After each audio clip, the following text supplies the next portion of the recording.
Whitetail Fix is presented by Wildlife Research Center. Mike may not have any Boone and Crockett's under his belt, but he has harvested his fair share of great mature bucks. And right now, Mike's focus is not on filling another tag. Well, at least not another tag for himself. Back in 2015, we picked up a new urban zone property and immediately started getting these pictures of a pair of bucks. Yep. One of them we named Marvin, who's a cool-looking, heavy rack 10-point. Christine really liked Marvin, so I fell in love. Near the end of last season, Christine got a crack at her dream buck for the first time. it was a hectic encounter. He comes in with 3 or 4 other young bucks, and it was super cold. Do you remember how cold It was like 9. It might have been colder. I couldn't feel my hands, my face. And so our communications weren't that great.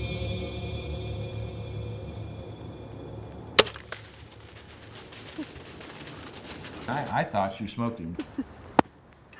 Oh my gosh, yes. Slightly forward and into the shoulder, and we didn't find him. It turns out there was a very good reason why Mike and Christine never found Marvin. We didn't kill him. It was shortly after the close of the season we started getting pictures of him again. With a new season approaching, Christine is planning on putting all of her efforts towards finishing what she started with Marvin. In an effort to keep Marvin around more, this past season we planted a Whitetail Institute food plot, tall tine tubers, and no plow. A little kind of a kill plot. It turned out good. I was happy. It was a lot of work. I've never done anything like that, so that was a lot of work. The food plot was in, and Marvin was back on the cameras, at least for a little while. We had him summertime pictures, and just right after the season came in, he was gone.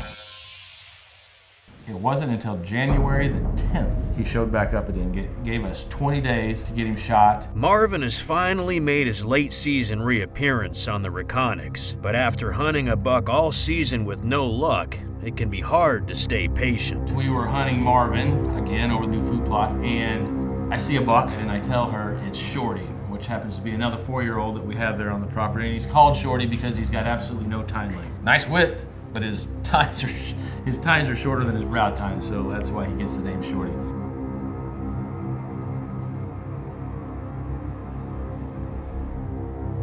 The first words out of her mouth was, Not a chance. not a chance, or I'm not shooting him. Anyway, I just knew that she wasn't going to pick up the crossbow. I was proud of her for passing him up. Most people probably would have shot that deer, especially getting late in the season like that. But she had her heart set on Marvin, and there's something to be said for that. Christine would show the same patience a few hunts later, when once again Shorty came strolling right through the middle of the food plot. Once again, she had her heart set on Marvin, and I'm proud of her for not settling. Well, Christine wasn't settling, but she also wasn't seeing Marvin, and it looks like another hunt is about to come and go without that savvy old buck showing his face. We lose camera light about 10 minutes before we lose legal shooting light. I had reached down to grab the camera bag because it was done. The light was gone. He's ready to go. Yeah. Just about the time I pull the camera bag up, I hear her say, "Here he comes." I just stuck the camera bag on the seat of the hawk, got the camera on him. He didn't come straight into the food plot. It might have maybe been okay if he had him, but he got hung up in some timber there, and by the time he got to the food plot, I had to do the worst thing possible and called her off the shot. Do you ever have that feeling of you're gonna vomit and cry at the same time? Old vomit cry. Oh, that was tough. We got home and looked at the footage, and we both agreed that it was the right thing to do. It was just It definitely was. way too dark. Thanks to a lack of camera light, Marvin once again slips past this Indiana couple, and with only a few days left in the whitetail season, Mike and Christine are running out of chances. On January 23rd, we pulled a card on the way into the stand. I sat down to use a card reader just to see what pictures there were. I was about halfway through, not very many pictures, and she says, "Here he is." I'm hoping at a distance, right? No. He is walking into the food plot. He had come earlier than he had ever come. He'd come from a direction that he had never come from. So besides me not being ready, she's also has her crossbow pointed in the wrong direction. And so by the time she can get swung around and I can get the camera on him, he's through the edge of the food plot, and we've made him nervous, and he's making a big circle around. And back at me like, not See today. ya.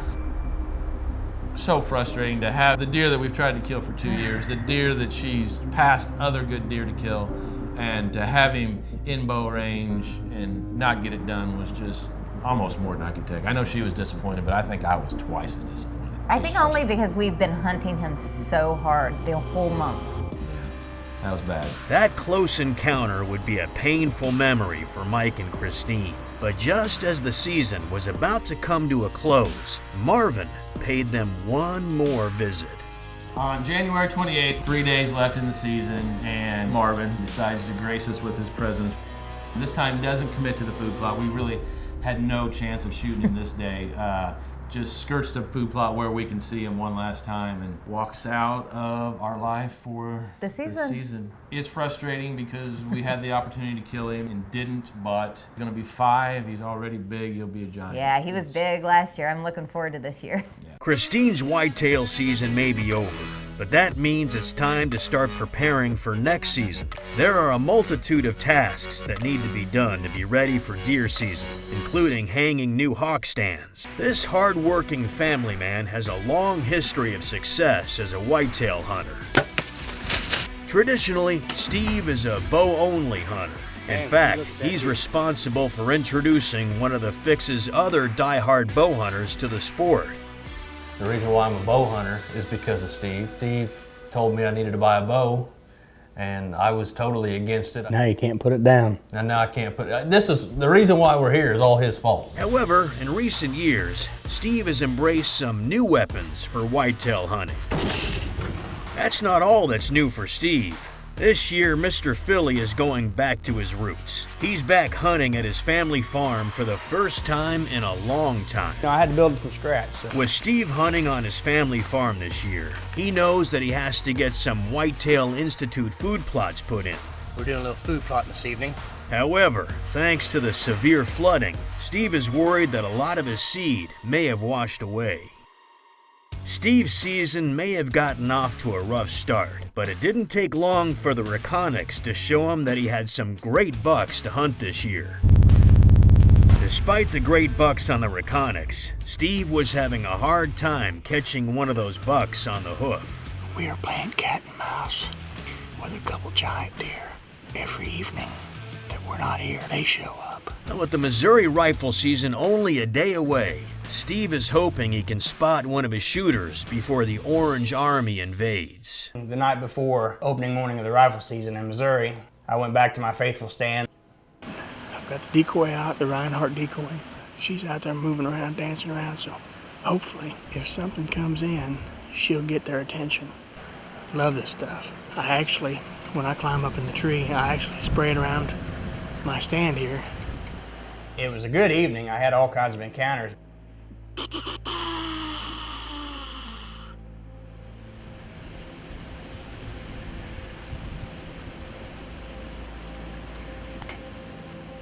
Oh, where's a big deer?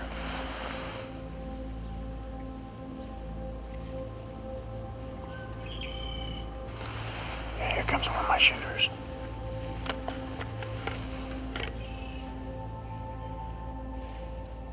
Steve finally has one of his shooters in sight.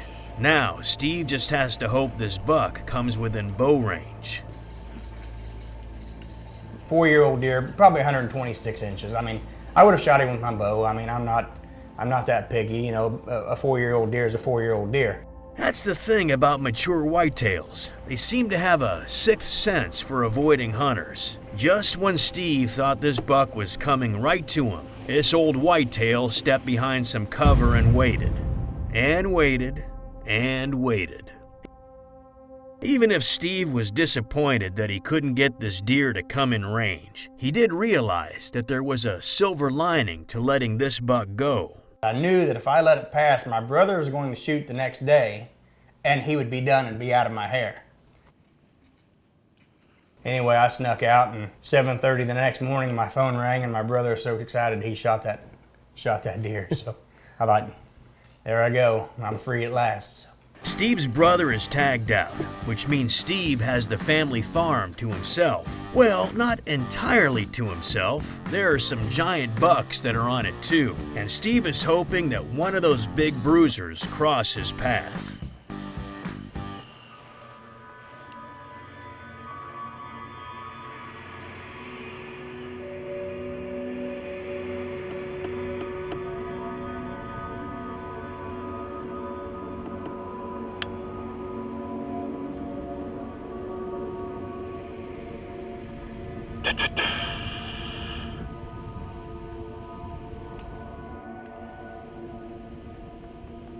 That was the biggest 6-pointer I've ever seen. It's just 3-year-old, but I've never seen one that dark and that chocolate and that big and massive. That buck may have slipped past Steve, but this Missouri hunter knows how to always look on the bright side. It's a good sign. I mean, it's 10 o'clock. He's still up, so the others should still be up. Especially when the bright side involves ribs. I'll give it about another 45 minutes to an hour. Then I'm gonna go home and smoke some ribs. Fat boy's gotta eat. Steve Filley has been seeing lots of great bucks on his family farm in Missouri, but he has yet to fill a tag on one. However, thanks to his reconics, Steve may be getting closer to getting his whitetail fix. I'd checked my reconics for 2 days. This deer had been in there for the last 2 days, religiously in the same spot. I thought, man, I'm gonna kill this deer, but the wind wasn't right. Steve knows that to get your fix, sometimes you need to improvise. So I'm gonna resort back to idiot hunting. I bailed out of the truck. I walked down, found a nice tree, backed up against it. Didn't expect to see anything, laid back. Picked up a grunt tube here and there and grunted in it. Rattled a little bit. Steve may not have a typical setup with no stand and no cameraman, but he's scent free, he has his Nemo, he has his Cherokee calls, and he knows that when it's the rut, anything can happen. Lo and behold, next thing I know, he's right in front of me.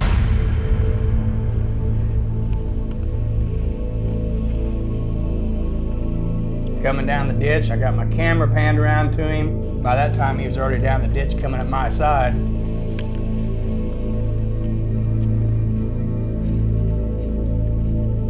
In the heat of the moment, I positioned the camera where I thought he was going to end up.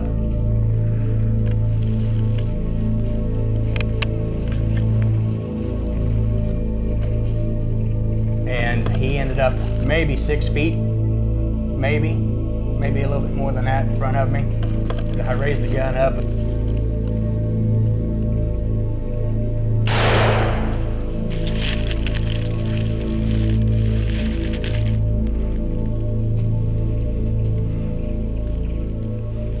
You know, the Nemo did do the trick there, so. My gosh, that was stretching the range of that Nemo. 6 feet? Yeah, 6 feet. Wow. The Nemo did its job, and per usual, Steve Filley did his. I just shot the biggest deer, I think, of my life. Wish us luck. I think this Nemo might have just put the smack down. Awesome, dude. Awesome. Well, guys, here it is, the buck that I was after. Started rattling and calling basically as soon as I got to the spot where I was going to be at. About 15 minutes before, too dark for camera light. I seen him coming down the hill. I didn't really know what he was, but he got within 5 yards of me. And you have to forgive me, I didn't have the best footage, but I wasn't going to let a deer of this caliber walk. Whitetail fix achieved this evening, November 16th.